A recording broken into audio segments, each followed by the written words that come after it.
કચ્છ ડુંગર અને દાબેલી આટલું મળી જાય તો બીજું શોધે।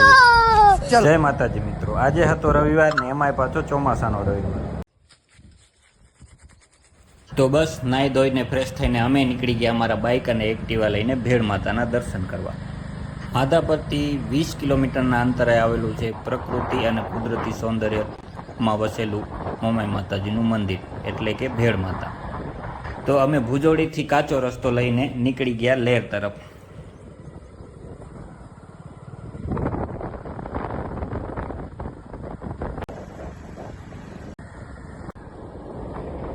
આમ કે આમ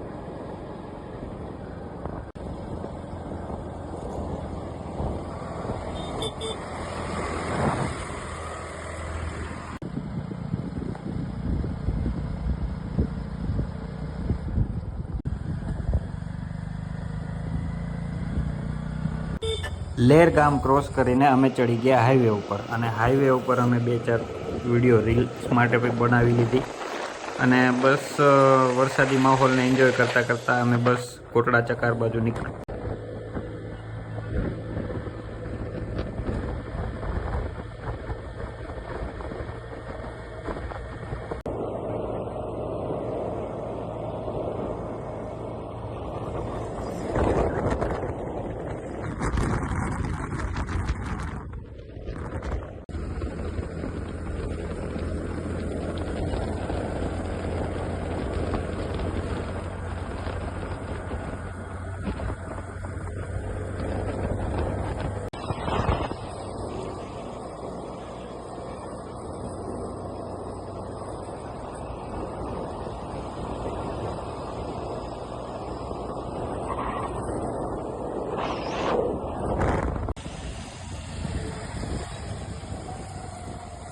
કોટડા ગામ પૂગીને અમે કરાવી દાબેલી પાર્સલ, કેમ કે ક્યાંય પણ ફરવા જઈએ તો નાસ્તો તો જોઈએ, નાસ્તા વગર હાલે નહીં અને એમાંય પાછા અમે કચ્છી એટલે અમને દાબેલી વગર ના ચાલે। પછી ભરાયું ગાડીમાં પેટ્રોલ અને પેટ્રોલ ભરાવીને અમે નીકળી ગયા ભેળ માતાના દર્શન કરવા માટે।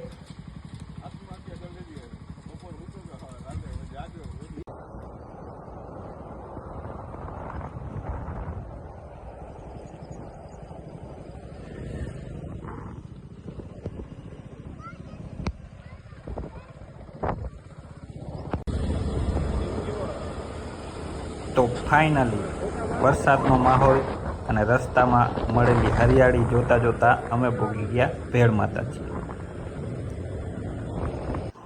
મિત્રો, ભેળ માતાજીએ મોમાઈમાના દર્શન કર્યા પછી અમે ત્યાં એક બાજુમાં જૂની ઐતિહાસિક ગુફા આવેલી છે, તો અમે એ ગુફાને જોવા માટે નીચે ગયા હતા, પણ ઘણો ટાઈમથી ત્યાં કોઈ જાતું ન હતું એટલે વિશાળ જંગલ જેવું થઈ ગયું હતું એટલે અમને ગુફા તો મળી નહીં, પણ તોય અમે ટ્રેકિંગ જેવો માહોલ બનાવ્યો હતો। થોડાક નીચે ઉતર્યા અને પગથિયા બહુ અમને તો અઘરા પડ્યા, પણ તોય હિંમત કરીને એકવાર નીચે ગયા, પણ ત્યાં જંગલ એટલું હતું કે તમને ગુફા દેખાય જ નહીં, શોધવી પડે અને અંદર જંગલમાં જવું અત્યારે થોડુંક રિસ્કી જેવું અમને લાગ્યું એટલે પછી અમે ત્યાં નીચે ઉતર્યા અને નદીના કાંઠે થોડાક 1-2 વિડીયો બનાવી અને પાછા અમે આવતા રહ્યા ઉપર।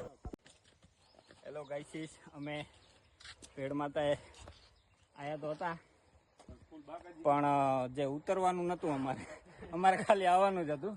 હવે ઉતરી ગયા છીએ પણ હવે ચડાતું નથી।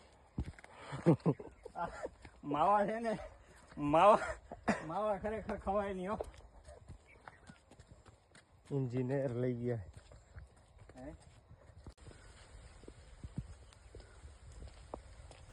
તો બસ મિત્રો, ત્યાંથી અમે દર્શન કરીને અમે પહોંચી ગયા બીજા અમારા લોકેશન ઉપર, જ્યાં અમે થોડી ફોટોગ્રાફી કરવાના છીએ અને રીલ્સ પણ બનાવવાના છીએ અને અમારી દાબેલી એન્જોય કરવાના છીએ ડુંગર ઉપર બેસીને, કેમ કે નાસ્તાની મજા કુદરતી સૌંદર્ય હોય અને હરિયાળી હોય ત્યાં જ આવે। તો અમે અમારી દાબેલી એન્જોય કરી અને થોડાક ફોટા અને રીલ્સ પણ લઈ લીધા, કેમ કે ઇન્સ્ટાગ્રામમાં પણ પોસ્ટ કરવા માટે કાંક ને કાંક તો જોઈએ જ આપણે। તો બસ તો આટલું પત્યું એટલે અમે નીકળી ગયા પાછા રિટર્ન માધાપર આવવા માટે। તો મિત્રો કહેજો અમારો વ્લોગ તમને કેવો લાગ્યો અને એ પણ કહેજો કે નેક્સ્ટ વ્લોગ તમે કઈ જગ્યાનો જોવા માંગો છો અને અમારી ચેનલને સબસ્ક્રાઈબ કરવાનું ભૂલતા નહીં, કમેન્ટ કરવાનું ભૂલતા નહીં અને લાઈક કરવાનું ભૂલતા નહીં। તો જય માતાજી મિત્રો, મળીએ આપણે નેક્સ્ટ વ્લોગમાં।